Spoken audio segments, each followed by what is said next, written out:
Hey, welcome back to Doodling with Purpose, episode 88. Yep, we are definitely not under denial now. Well, oh God, the puns, the puns. All right, enough of that. Let's look at our homework from last week. And as usual, hopefully you've copied this out and glyphed it yourself, maybe even made it neater than my glyphs. And we're going to first divide it up into words. First looking at the words that we recognize, determinatives we recognize, and then it'll fall into place. So that first word is our signpost, eu, meaning someone did something in the past, but it's not actually part of the sentence, it's a signpost. Then we have our verb, hunnit, with an extra N and T, which we know we do not pronounce. Again, signposts to remind us of the sound of the three consonant, to ferry. Now we have an N at the end of the verb to ferry, which we remember when you have an N after a verb and you've had that signpost to tell you you're in the past tense, you've added an ED, ferried.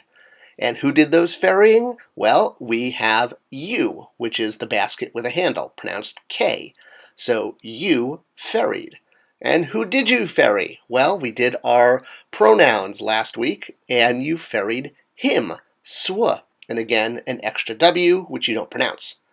Now we have our R, mouth glyph, which can mean to or towards a place, so towards.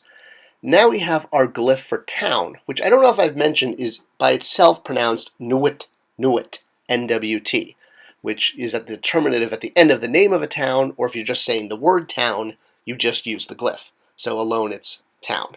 And now we have nefer with an extra F and R, which again are just signs to remind you of the three consonant sounds, so you cross those off.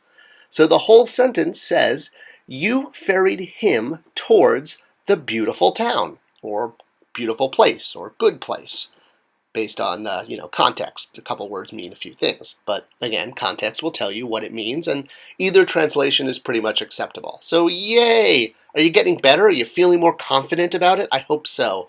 And you always go back and rewatch old ones too.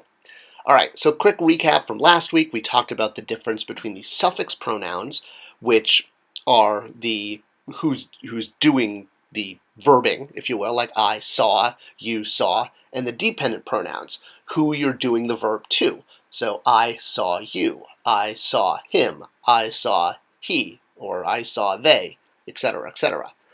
All right, so looking at a sentence we've done before, and hopefully you're starting to recognize this and you're now seeing the words. That's a really great sign when you start to see the words. So it's eu christen I, which translates to she buried the old. We have our signpost at the beginning telling us we're in the past. We have an N at the end of the verb telling us we're in the ED tense.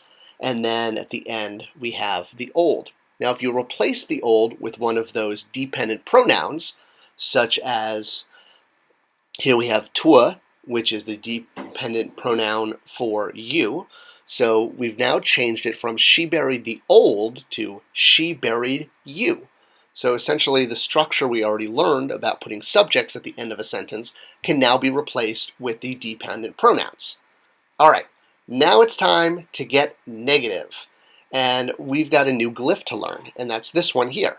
It's a relatively simple one, and what it represents is somebody shrugging their shoulders, going like, oh, hence negative, right? It's actually a rather clever one, and it kind of does look like someone shrugging their shoulders. Pretty easy to draw. You're going to start with your upside down V, your peak, two lines coming from either side, and then add your clamps to either side, your fingers, your hands. So this means no or never. Again, depending on the context, if you want to have it be the more extreme of the two negatives.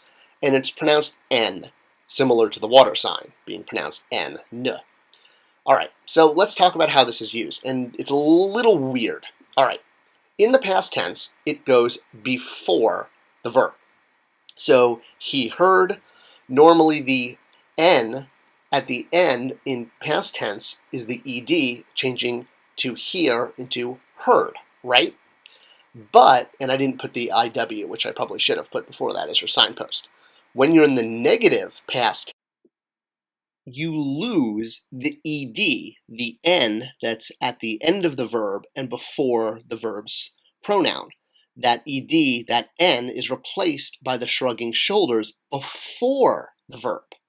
So we're still having hear becomes heard, but we don't need the n water sign after the verb to indicate that we are an ed version, like, well, not heard doesn't have an ed, but love versus loved, if you will.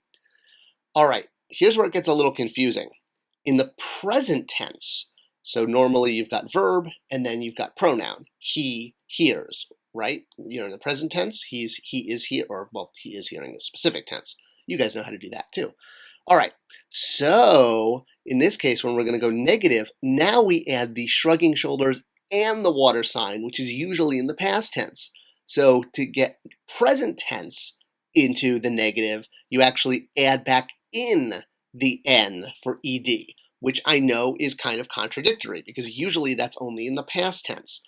This is definitely one of those things you just have to kind of learn and accept, that in the present tense, you have two n's, the shrugging shoulders at the beginning and the water sign at the end. In past tense, you only have the shrugging shoulders and you don't have the water sign at the end, which you usually do. Again, it is weird. It's just one of those things in hieroglyphics that kind of goes against the norm, but you just learn it and you accept it. This is actually known as Gunn's rule. And no, obviously not Tim Gunn. It was done by an Egyptologist, and his name is Batscombe Gunn. This is him here. Yeah, I know, Batscombe. Hey, people had names like that, like Sherlock or, Mycroft. Batscombe. Benedict Cumberbatch. All weird names. Okay, sorry, too much Sherlock Holmes. So, thanks to Gunn, we figured this out, and that is why in the present tense you have n before and after, represented by shrugging and water, and in the past, just the shrugging. Also, when you're negative in the past tense, usually in the past you have that signpost, right? The IW, that tells you you're about to go into the past. You don't get this in the negative. It's replaced by the shrugging shoulders. So just one of those things to know, memorize, and keep in mind. All right, so here's your homework for this week. Check it out, copy it yourself, and glyph it yourself. See if you can transliterate it and translate it. And we'll be back next week to talk about what it says. But it should be a pretty easy one. Trying to, keep it pretty straightforward. I hope you are enjoying this. Leave me any questions or comments below. I always comment back. Like this video, like the channel, ring the bell, subscribe. It all helps YouTube share this with other people and tell them it should be shared, because we all like learning, and doodling with purpose is a great way to do learning.